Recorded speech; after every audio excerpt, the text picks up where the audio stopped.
بسم اللہ الرحمن الرحیم۔ السلام علیکم گرلز، آج کے لیکچر میں ہم چیپٹر نمبر 5 سٹارٹ کریں گے، پاکستان میں آئینی ارتقاء۔ اور اس چیپٹر میں ہم نے گرلز قرارداد مقاصد، علماء کے 22 نکات، 1956 کا آئین، 1962 کا آئین، 1973 کا آئین، نفاذ شریعت اور اقدامات، اور ہماری منزل فلاحی مملکت کا قیام، ان ٹاپکس کو ڈسکس کرنا ہے۔ تو گرلز، پاکستان جو ہے اسلام کے نام پر بنا، اس لیے جب پاکستان دنیا کے نقشے پر ایک نظریاتی مملکت کے طور پر ابھرا اور پاکستان کی بنیاد جو ہے وہ اسلام پر ہے، تو ضرورت اس بات کی تھی کہ اب اس میں ایک ایسا یعنی اس میں اسلامی اقدار کو فروغ دیا جائے اس مملکت میں، یعنی اسے ایک اسلامی ریاست بنائی جائے اور جس میں اسلامی اقدار کو فروغ ملے اور نظریہ پاکستان کو اور مستحکم کیا جائے تاکہ فلاحی معاشرے کا قیام ممکن ہو سکے۔ اس مقصد کے حصول کے لیے قیام پاکستان کے بعد مختلف ادوار میں بہت سی کوششیں ہوئیں۔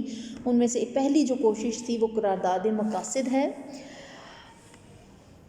کیونکہ قیام پاکستان کے بعد مملکت پاکستان کو صحیح معنوں میں اسلامی مملکت بنانے اور اس میں اسلامی نظام کے نفاذ کے مطالبے کے لیے مطالبہ جو تھا وہ اس نے ایک تحریک کی شکل اختیار کر لی، اور اس وقت جو وزیر اعظم تھے لیاقت علی خان، ان کے دور میں مولانا شبیر احمد عثمانی نے پاکستان کی آئین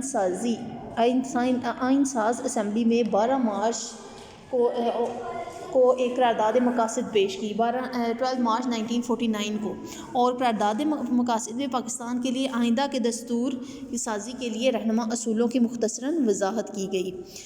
اور قرارداد مقاصد کی خصوصیات کیا تھی بچوں؟ اب ہم نے قرارداد مقاصد کی خصوصیات ڈسکس کرنی ہے۔ اس کے 11 پوائنٹس ہیں، ہیڈنگ کی فارم میں آپ نے کرنا ہے۔ تو پہلا ہے بچوں کہ اس قرارداد مقاصد جو تھی، اس کی ایک خصوصیت یہ تھی کہ اس میں اللہ تعالیٰ کی حاکمیت پر زور دیا گیا کہ پوری کائنات میں اصل حاکمیت اللہ تعالیٰ کو حاصل ہے، وہی کائنات کا لا شریک حاکم اعلیٰ ہے۔ پاکستان کی حکومت کو جو اقتدار ملا ہے وہ اللہ تعالیٰ کی مقدس امانت ہے، اس بات پر فوکس کیا گیا۔ دوسری اس قرارداد مقاصد کی خصوصیت یہ تھی کہ نیابت کے اختیارات، کہ پاکستان میں جو نیابت کے اختیارات ہیں وہ عوام کو حاصل ہیں، اور جو پاکستان کی حکومت ہے وہ اپنے اقتدار اور اختیار کو عوام کے منتخب کردہ نمائندوں کے ذریعے استعمال کرے گی۔ تیسری خصوصیت ہے بچے اس کے اسلامی اصول، کہ مساوات، اخوت، آزادی فکر، رواداری اور معاشرتی انصاف کے اسلامی اصولوں کو رائج کیا جائے گا۔ اور فورتھ خصوصیت ہے بچے جواب دہ حکومت، کہ پاکستان میں عوامی حکومت ہوگی اور حکومت عوام کے سامنے جواب دہ ہوگی۔ حکومت کے اختیارات عوام کے منتخب نمائندوں کی تحویل میں دیے جائیں گے، یعنی عوام کو جواب دہ ہوگی حکومت، اس بات پہ فوکس کیا گیا۔ اقلیتوں کی حفاظت، کہ تمام مذاہب کے ماننے والوں کو اپنے مذہبی اصولوں کے مطابق زندگی گزارنے کی مکمل آزادی ہوگی۔ ان کے جان و مال کی حفاظت کے لیے خصوصی اقدامات کیے جائیں گے اور انہیں ثقافتی آزادی حاصل ہوگی۔ ان کے مذہبی نظریات و عقائد کا احترام کیا جائے گا اور انہیں اپنی عبادت گاہیں تعمیر کرنے اور اپنے عقیدے کے مطابق عبادت کرنے کی پوری آزادی ہوگی۔ یعنی اقلیتوں کو، وہ جو مائنورٹیز ہیں، کم تعداد ہوتی ہے جن کی کسی ملک میں، ان کا بھی خیال کیا جائے گا اور تاکہ وہ اپنی مذہب کے مطابق زندگی گزار سکیں۔ بنیادی حقوق کی حفاظت، اس کی خصوصیت ہے کہ پاکستان کے شہریوں کو بنیادی حقوق حاصل ہوں گے اور ان کے حقوق کی حکومت حفاظت کرے گی۔ آزادی تحریر و تقریر، آزادی فکر، مذہبی آزادی، جائیداد کی خرید و فروخت کرنے، تعلیم حاصل کرنے، ملازمت کے مواقع کا ہر ایک شہری کو حق حاصل ہوگا۔ عدلیہ آزاد ہوگی بچوں، 7 اس کی خصوصیت یہ تھی کہ عدلیہ آزاد ہے، عدلیہ ہر قسم کی مداخلت اور اثر و رسوخ سے آزاد ہوگی تاکہ عوام کو صحیح انصاف مل سکے، اور عدلیہ کو انتظامیہ اور دیگر شعبوں سے الگ رکھا جائے گا تاکہ وہ ان کے کام میں مداخلت نہ کر سکے، تاکہ صحیح انصاف مل سکے سب کو۔ پھر 8 خصوصیت ہے بچوں اسلامی قوانین کا نفاذ، کہ پاکستان کے مسلمانوں کو ایسے مواقع مہیا کیے جائیں گے تاکہ وہ اپنی زندگی اسلامی اصولوں کے مطابق ڈھال سکیں، اور قوانین اسلام کے عین مطابق بنائے جائیں اور ملک کا نظم و نسق قرآن و سنت کے مطابق چلایا جائے۔ حکومت پر لازم ہے کہ وہ مسلمان پاکستان کو انفرادی اور اجتماعی زندگی اسلام کے بنیادی اصولوں کے مطابق گزارنے میں مدد دینے کے لیے مناسب اقدامات کرے، یعنی ایسا ملک بنایا جائے پاکستان کا، یعنی جو آگے آئین بنے گا وہ ایسا ہو کہ جو کہ اسلامی قوانین کا نفاذ ملک میں کروائے۔ پھر پسماندہ علاقوں کی ترقی کے اس میں اس بات کو بھی خیال کیا گیا کہ پاکستان کے جو غیر ترقی یافتہ علاقے ہیں ان کی بھی ترقی اور خوشحالی کے لیے اقدامات کیے جائیں، اور تاکہ انہیں بھی ترقی یافتہ جو علاقے ہیں ان کی سطح پر لایا جائے۔ 10th پوائنٹ ہے بچوں، وفاقی طرز حکومت کہ پاکستان ایک ایسا وفاق ہوگا جس میں صوبوں کو زیادہ سے زیادہ داخلی خود مختاری حاصل ہوگی۔ دفاع پاکستان، اور یعنی جو وفاق کی آزادی کی حفاظت کی جائے گی، یعنی پاکستان میں وفاق کے علاقوں کی سالمیت اور وفاق کی آزادی کی حفاظت کی جائے گی، یعنی آئندہ جو آئین بنے گا اس میں ان پوائنٹس کو ذہن میں رکھا جائے گا۔ تو قرارداد مقاصد کو دستور سازی کی تاریخ میں ایک اہم واقعہ قرار دیا گیا ہے، یعنی ابھی تک کوئی دستور نہیں بنا تھا نا بچوں، تو ان خصوصیات کو سامنے رکھتے ہوئے، ان پوائنٹس کو سامنے رکھتے ہوئے پاکستان کا اگلا آئین بننا تھا، اور اسی آئین سازی کی تاریخ میں میگنا کارٹا کی حیثیت حاصل ہے۔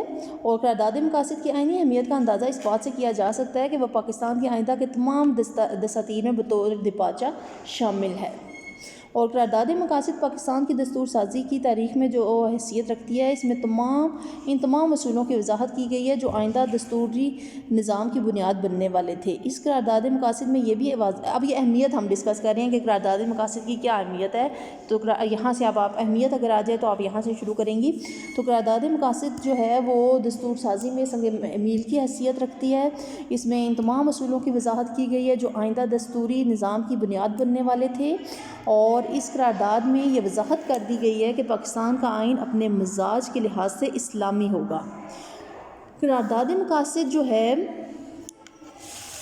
1949 مارچ 1949 ہر اعتبار سے جدید دنیا کی ایک انوکھی اور منفرد حیثیت کی حامل دستوری دستاویز ہے، اور اسے نظر انداز نہیں کیا جا سکتا۔ امید تھی کہ قرارداد مقاصد کے منظوری کے فوراً بعد آئین سازی کا کام شروع ہو جائے گا، لیکن اگلا آئین جو ہے وہ جو پہلا آئین ہے وہ آپ کو پتہ ہے 1956 کا پہلا آئین ہے، تو مینز درمیان میں بہت زیادہ گیپ ہے۔ اب ہم یہ ڈسکس کریں گے کہ درمیان میں ایسا کیا ہوا۔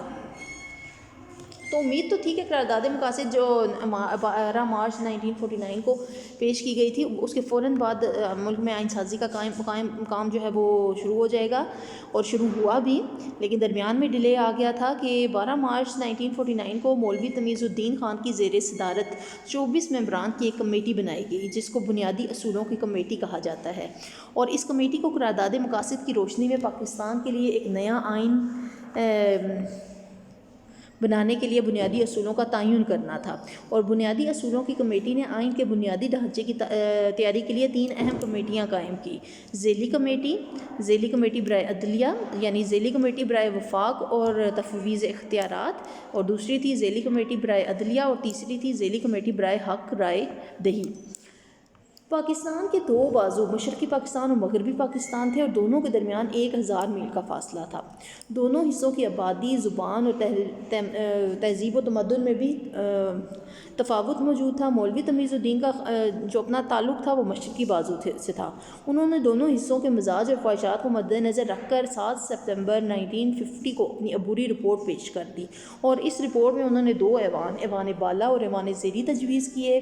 ایوان زیری یعنی اسمبلی کو عام لوگوں کے ووٹوں سے ترتیب دیا جانا تھا، دونوں ایوانوں کو یکساں اختیار دیے جانا تجویز کیا گیا۔ ایوان زیری کا کام قانون سازی تھا، تاہم انتہائی اہم معاملات میں دونوں ایوانوں کا مشترکہ اجلاس بلانے کی تجویز دی گئی تھی۔ تو جو بنیادی اصولوں کی کمیٹی کی تجاویز پر مشرقی پاکستان کے خود غرض اور موقع پرست سیاستدانوں نے ہنگامہ برپا کر دیا، اور لیاقت علی خان جو وزیر اعظم تھے انہوں نے 21 نومبر 1950 کو اس رپورٹ پر غور و خوض کو ملتوی کر دیا تاکہ نئی تجاویز پر غور کیا جا سکے، اور لیاقت علی خان جو ہیں وہ 1951 میں شہید کر دیے گئے۔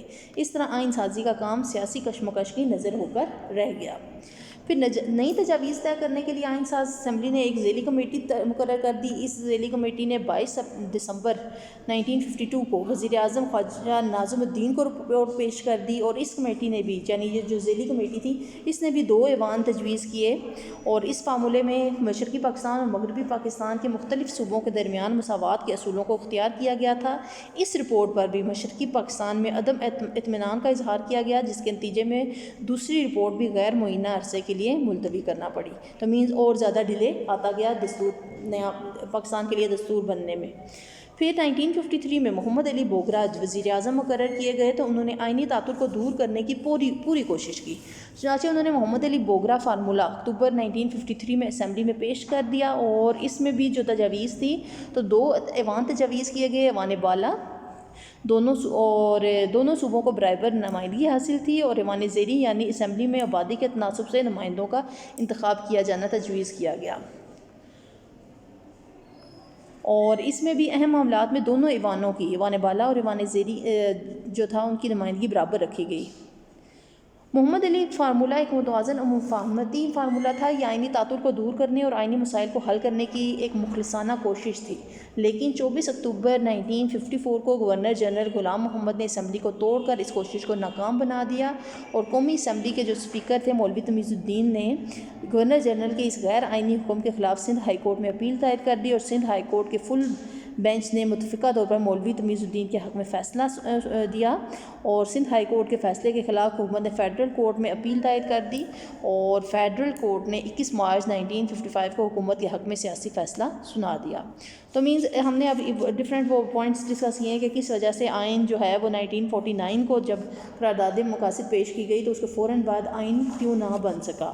تو بیچ میں یہ ڈفرینٹ آئینی وہ سیاسی کشمکش تھی, تو جس کی وجہ سے آئین تھوڑا سا ڈیلے ہو گیا. یہاں تک بچوں اب آپ نے یہ جو اس کا کوسچن ہے وہ ہم دیکھ لیتے ہیں کہ کس طرح سے آ سکتا ہے. اپنی ایکسرسائز میں آپ دیکھیں کہ ٹھہرے میں چیک کر کے آپ کو بتاتی ہوں. چیپٹر نمبر 5 کی ایکسرسائز.